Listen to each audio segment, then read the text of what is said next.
எலும்பு இல்லாத கோழி துண்டுகள் என கூறப்பட்டாலும் அவற்றில் எலும்பு இருக்கலாம் என அமெரிக்கா ஓயோ உயர் நீதிமன்றம் தீர்ப்பளித்திருக்கிறது.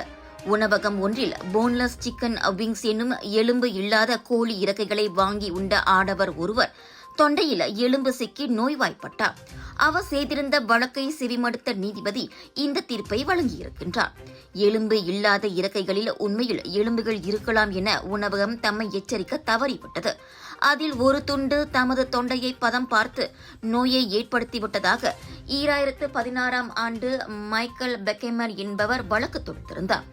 எனினும் எலும்பு இல்லாத கோழி இறக்கை என்பது சமையல் முறையை குறிக்கிறது. அதனை எலும்பு இல்லாத கோழி இறக்கை என எடுத்துக்கொள்ளக்கூடாது என நீதிமன்றம் தனது தீர்ப்பில் தெரிவித்திருக்கிறது. கோழியில் எலும்பு கட்டாயம் இருக்கும் என்பது பொது அறிவாகும். உணவக மெனுவில் உள்ள உணவின் பெயர் அதனை சமைக்கும் பாணியை குறிக்கும்.